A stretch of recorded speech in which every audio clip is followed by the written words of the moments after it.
Hi there, Pisces. Welcome to your March 2020 General Tarot reading. I am using the Morgan Greer deck again. I kind of go back and forth between different decks, but this is really my go-to deck in a lot of ways. I like it quite a bit, because I think a lot of people like it. I get a lot of people asking me what deck it is because it is very colorful. And one of the things that I find when I have ordered decks, different types of decks, is that some of them are, when you look at the cards, they kind of blend into one another. And these cards are very distinctive. And I think that is so helpful, especially if you're someone who is learning the tarot, because you really need to be able to, kind of connect with each card. And it's harder to do if the images kind of seem the same, so, yeah. So, check out, if you're interested in what's going on astrologically for you in March, because you are having the sun, a lot of you are having your solar return period, your birthday in March. So that's certainly going to impact your life in a certain way. And I know I've done a March reading for Pisces for astrology, so you can check out my channel, my playlists, if you're not subscribed. Okay, so the heart of the matter is the Ace of Swords, and this is a card that is associated with gaining clarity, and sometimes this card is also connected to success that comes out of a lot of problems, or through trials and tribulations. So somebody who has succeeded, but they had to go through quite a lot of drama to get there. So if that is something that makes sense to you, then I also like the idea of clarity of thought, because there's definitely a forward-moving vibe with this, because aces are beginnings of things. So to me, it's also about seeing things in a different way, perhaps, and this can also be true because of what you have experienced. So when we look at the past position, we can kind of get a feel for what might have gone on for you related to an issue that was challenging. And the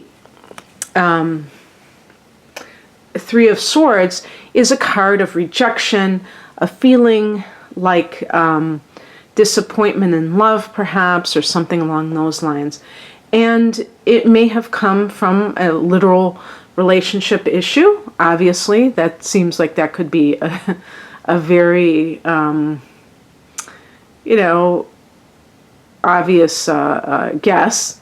But also, another example that I always use is somebody who feels rejected, because this can be the card of rejection in the workplace. One of the things I think is most painful in the workplace is when you really want a promotion and it's given to your coworker, where, and it can kind of trigger those feelings of sibling rivalry, where you feel like you're being treated as less than. And yes, of course, sometimes people exaggerate those feelings, and they take offense to something that really is not meant to be a slam against them.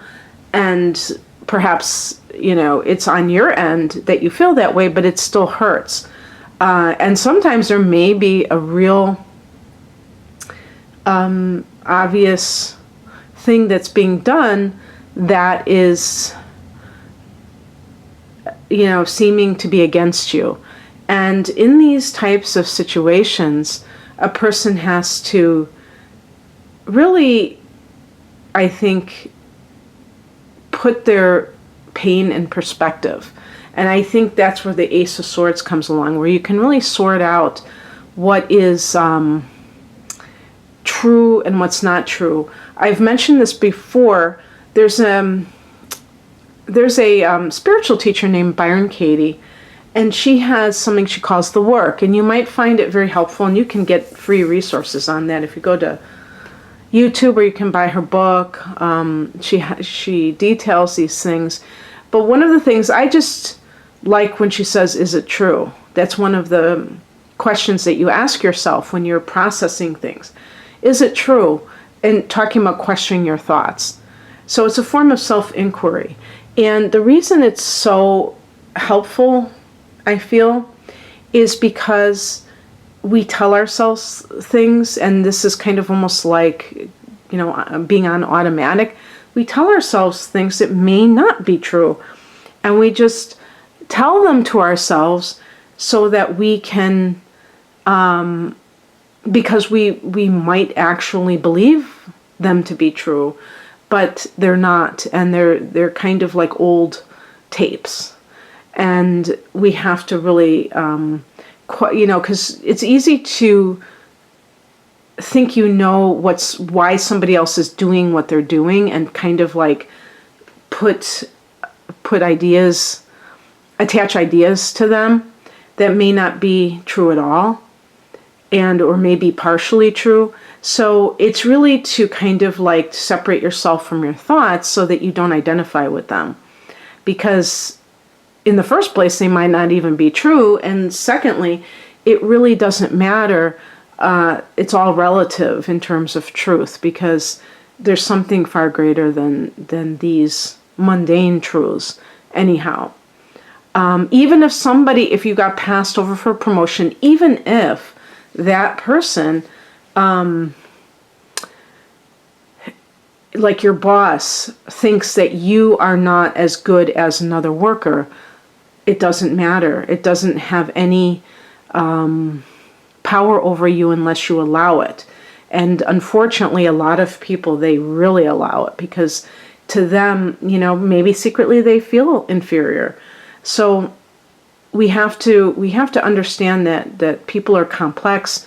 They do things for very strange reasons sometimes that maybe even they don't understand. And we don't have to feel badly or bad, I don't know what the grammar is, because of what they have done. If we have our own sense of self, we know that we are good enough, that now I'm going to say Stuart Smalley, we're smart enough, and doggone it, people like us. The higher message is the Hermit. So this is the spiritual message in this, which has to do with self-inquiry or introspection.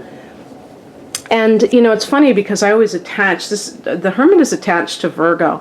And I always think, wouldn't it be perfect if it was Pisces? Because, the Hermit belongs in the 12th house, in this monk's cell, in this monastery, away from others, in solitude, meditating, reflecting. And perhaps, Pisces people, sometimes I think there's this idea that Pisces people are all like the Hermit, and that couldn't be further from the truth, not in my observation. All water signs to me are people. How you say a people person?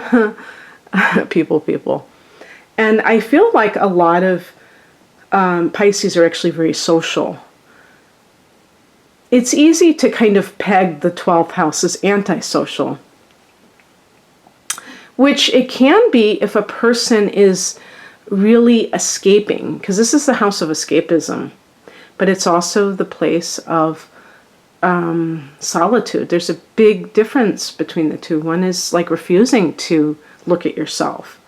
When you're escaping, you may be escaping other people, but you're also escaping your own thoughts, your own feelings through, various diversions or distractions. So, have you been, doing that inner work, Pisces. It doesn't have to be so formal, but just intentional, where you're really aware of what is going on, the hard emotions, and being able to tolerate the pain.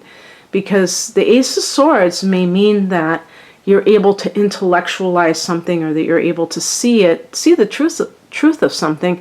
But sometimes I think people still don't really, feel those feelings that are so hard to feel.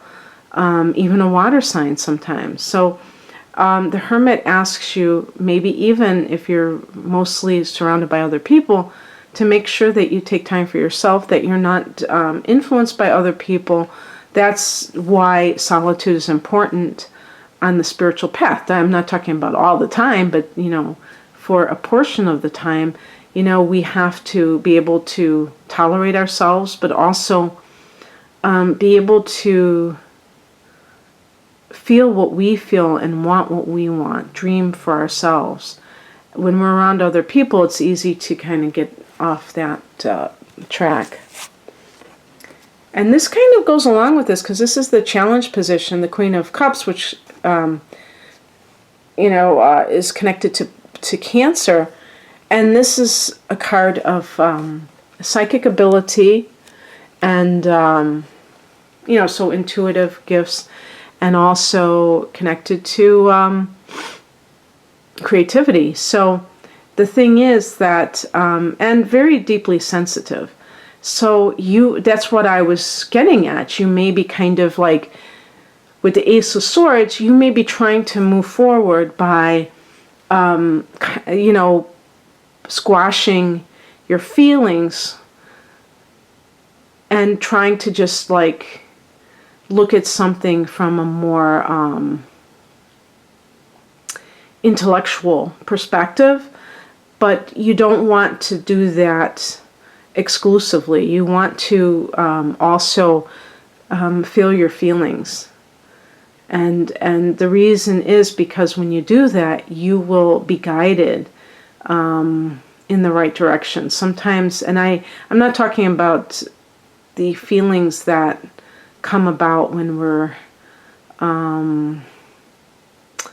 in that reactive mode. I'm just talking about the higher self and its feelings, and what that can represent to your life.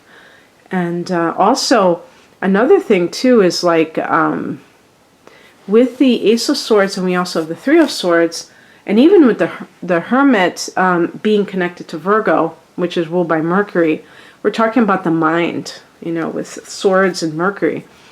And the Queen of Cups, this is pure intuition. This is creativity. This is the non-linear mind. So it's the higher consciousness. So in the challenge position, you may be neglecting that in favor of something else. And I do think that there are some Pisces. It'd be interesting. I'd love to be able to do like research projects with astrological signs, because I in my interactions with some Pisces people, you wouldn't really know that they were a Pisces, because they try to act very, down to earth, matter of fact, the opposite of what Pisces is supposed to be like. And I think that this is kind of a protective device, because there is so much flooding into them, or this kind of uncontrolled, these sense impressions. And it can be overwhelming, and as a defense mechanism, being overly rational, even in some cases being an atheist and scorning anything that has to do with spiritual discussions or practices, can be a way for a very sensitive Pisces person to feel more in control of their lives. But, if only you had balance, that would be perfect. You know, it doesn't have to be too much in one direction or the other. And also in terms of careers, if you're in one of those careers where you're trying to fit into a very linear type of environment, but with the mind, it's like turning back on your creativity. And maybe that's why you're not really aligned, because you're trying to fit yourself in a place that you don't belong. What's coming in is the King of Swords, so we have the ultimate in detachment, you could say, the King of Swords. And in some cases, this can even be like a judge. So if you have felt in the workplace that it was even to the point of illegal what was done, you may have filed some kind of a case. And in that particular situation, you may feel like maybe you're going to get a decision based on it, unless unless the Three of Swords was losing a job or getting laid off. And it's funny because getting laid off can sometimes be temporary. I always thought that it just meant like a temporary thing, and then you go back on, but then that became like the equivalent of being fired. But maybe it is one of those situations of being laid off, especially during the Mercury retrograde, which continues for the first 9 days of March. And if it's in your sign, so that might disrupt your life in a very basic way. I do feel, because this is the past position, that if you're listening in February, that this event would have already taken place probably, and it's because it's a past position card. So whatever that Three of Swords represents to you. Also, another thing that I want to mention is that there is a full moon in Virgo on March 9th, and this will be in your opposite sign of Virgo. Oh, I just said Virgo. It will be in your opposite sign, which happens to be Virgo, and that's going to be the 7th house in a general sense. So that might be the Ace of Swords, where something becomes known to you, so you gain that missing piece of the puzzle and you have that clarity. And that can allow you to move forward as well. The outcome is the World card. So this is like some sort of ending. Again, I don't know if I mentioned this, which seems like totally obvious, that the Ace of Swords, following that Three of Swords, could be, learning about somebody who has betrayed you, maybe cheated on you. Or if they left you, you find out it's because maybe they were with somebody all along. And so it provides closure. The World card can indicate that there's some sort of closure, so you understand why something was the way it was, or an ending of sorts. So it could be anything along these lines that has been going on for you, and that can make it easier to kind of move forward, because again, it's interesting. Mercury will not come out of its shadow until about the 30th of March. So that encompasses basically all of March. And, use that symbolically as a way to come out of the wilderness and come into the clarity of your mind, so that you can fully move forward and feel a sense of forward momentum, that you're not looking back, that you're not stuck in the past. Okay, that's what I have for you, Pisces. I hope that you enjoyed this. If you'd like a personal reading, maybe a look for the next year, like what are the themes, natal chart interpretation, check me out. The link is below. I'm at RainaMoonAstrology.com. Take care. Bye.